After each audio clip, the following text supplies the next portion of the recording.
শেখ শাহজাহানের ভবিষ্যৎবাণী মিলে গেল, তৃণমূল জিতবে। আজ ফের বসিরহাট মহকুমা আদালতে তোলার সময় তাকে দেখে জয় বাংলা স্লোগান দিল অনুগামীরা। অনুগামীদের জয় বাংলা স্লোগান শুনে শেখ শাহজাহানের মুখে চওড়া হাসি ফুটল। বসিরহাট লোকসভা কেন্দ্রে তৃণমূল প্রার্থী শেখ হাজিনুল ইসলাম 3,33,518 ভোটে বিজেপি প্রার্থী রেখা পাত্রকে হারিয়ে এবার জয়লাভ করেছেন।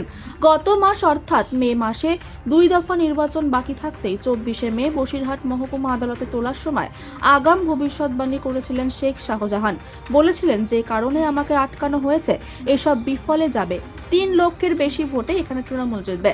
আজ ফের বসিরহাট মহকুমা আদালতে তোলার পেশ করার সময় তিনি বললেন, আমি তো আগেই বলে দিয়েছিলাম তৃণমূল জিতবে। আজকে শেখ শাহজাহানকে ঘিরে তার অনুগামীদের বসিরহাট আদালতে জয় বাংলা স্লোগান দিয়ে উপচে পড়া ভিড় লক্ষ্য করা যায় তৃণমূল কর্মীদের মধ্যে।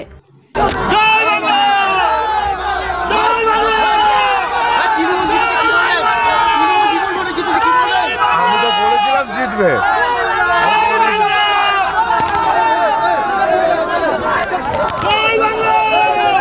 আপনি